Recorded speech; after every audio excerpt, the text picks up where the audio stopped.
to another episode of I Thought You Might Like. Yes, still wearing this awesome shirt. Shout out to La Lima. Again, not sponsored. Today, I'm drinking a different drink because I love having multiple drinks at once. Uh, not alcoholic drinks because alcohol tastes disgusting to me. But, anyways, this is a Rasa drink. Also, not sponsored by Rasa, but it's a coffee alternative.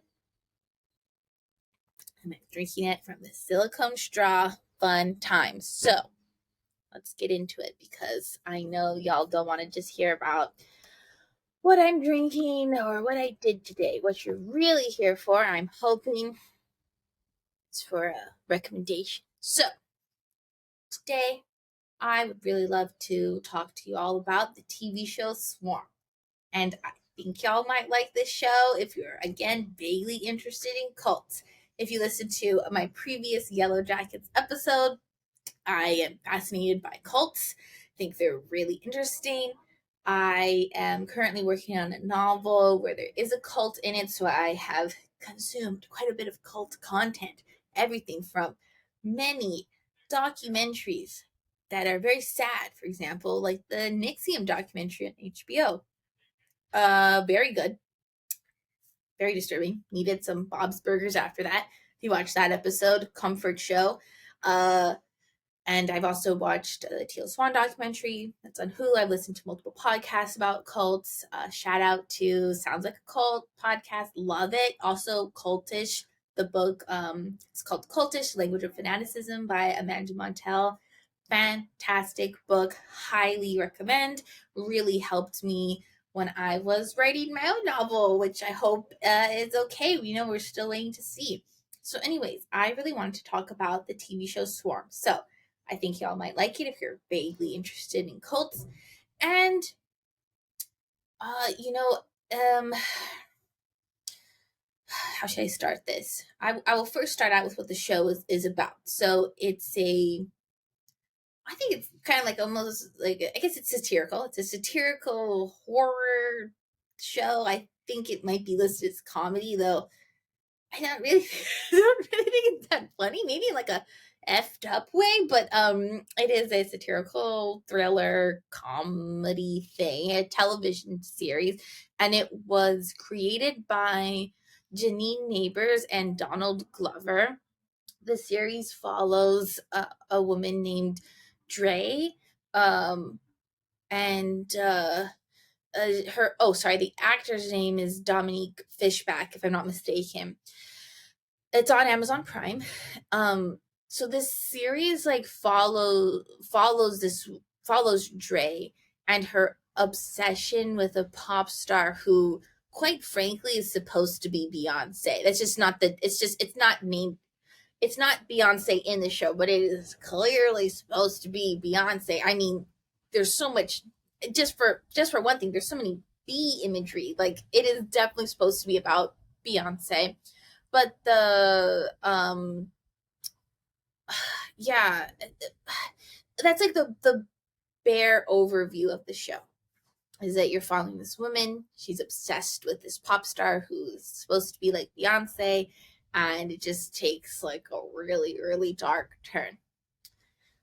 If any of you out there love Atlanta, and specifically maybe like season 3 of Atlanta, I haven't watched Atlanta season 4. I think this is the last. I haven't watched that yet. I really want to.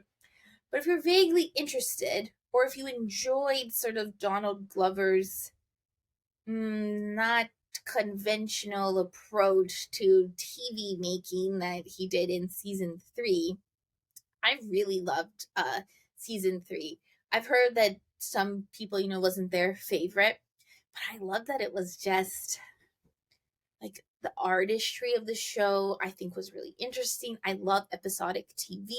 If I think you might like it. And, if you're interested in kind of like all these small stories that kind of like weave together, Atlanta is really interesting with that.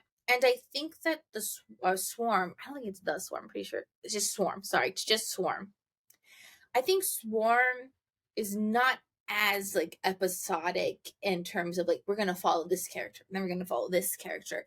It's very much focused on Dre, but you're following her over time, right? So you're in this place, then you're in this place, you're in this place. I think it's like at one point she's in Nashville and then Atlanta, and then I think she's in like Louisiana. I think it's like kind of the South that she's sort of in, and you're just following her.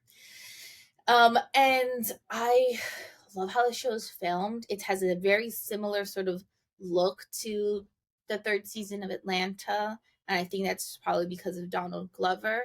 I'm not as familiar with Janine Neighbors' work, but I mean, she did an amazing job too because Swarm is a great show. I mean, there's a lot of other really interesting actors like Billie Eilish. I'm pretty sure this was her acting debut. She did great as like I think like a queer cult leader person who like runs a farm. It's so unsettling. And also she's so alluring. Like I think that she did a great job with her first like her first acting gig. She did really great. I think that, I always have to kind of hone down on like maybe one or two things that I really liked about the show because I could go on, I could keep going and going. I think that the exploration of somebody who is obsessed and that obsession taking a dark turn is very fascinating because this is also loosely based off of real life events and a real person. So Dre's character, there was a black female serial killer in the South that I think Janine Neighbors and Donald Glover based their character off of. There's also incidents that happen that are in the show that did happen in real life. I think the most well known one, and again, this might be a spoiler, so again, like close your ears. Like I really try not to do spoilers, but like I love them, and I think sometimes I don't even realize I'm saying them. So there's a moment in the show where Dre finally is able to meet the Beyonce, pop star adjacent person that she is obsessed over. And there's this really interesting scene of Dre eating like I think it's a plum or a peach, some sort of pit fruit or stone fruit. She's eating it, and then all of a sudden, like you hear like a scream, and she actually like bit like the pop star's face, and that actually happened to Beyonce. Somebody like bit her face, which I just I didn't know that happened. So there's a lot of elements of reality that are woven in because I think that obsession over pop stars is a very real phenomenon that happens. I think that in our digital age, this sort of like parasocial relationship that people can have to others I mean, is true. I mean, that's what I'm doing right now. Like, if whoever's viewing this, I mean, I hope you like my content. It is whatever we have would be sort of a parasocial relationship. I have that to people that I watch on TV. Like I love Queer Eye. I love following JVN or Tan France or Karama. Like I don't know those people. I think they're really awesome. I think they're really cool. But with social media and the internet and more access, I think there's a kind of this like not as much of a barrier, I think, of access to people who potentially beforehand could be almost inaccessible. So I think that the TV show is really interested in sort of diving into that and looking into obsession and how that kind of forms in someone.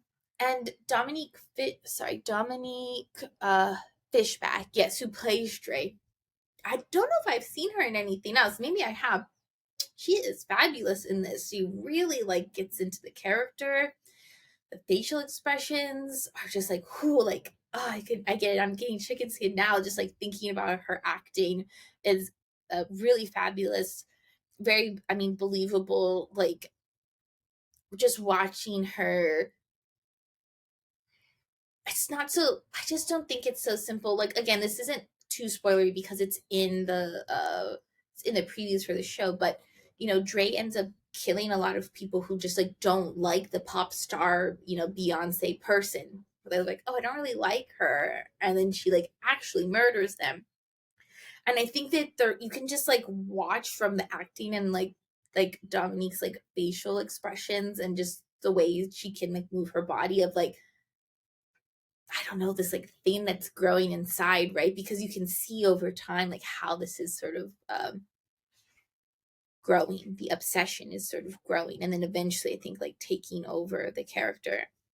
I think this is also a limited series. I don't think there's a second, maybe there's a second season. I would definitely watch it, but it's very contained too. So that's also, I think, a plus. If I thought you might like that, if you're somebody who's like, you know what, I don't want to watch like 10 seasons of a show. I want this and then I'm done. Because let's face it, there's a ton of content out there. So I really like that it's very contained. The episodes are not too long. I think there's a lot of good editing that's going on. Like, here's the show. It's like cut away everything else and like let's focus on this one character.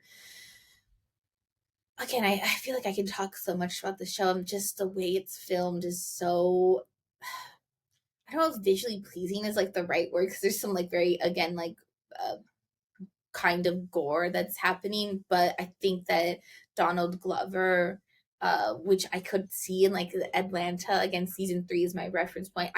All of Atlanta really has that same sort of like look and feel when you're watching the show. And I think you can really see that in Swarm as well. I think that something else that I really liked about the show too is this might be a small thing, but I want to mention it. So I watched it with my partner. His name's Richie, and we both really like Donald Glover. He really likes Donald Glover. He loves Community.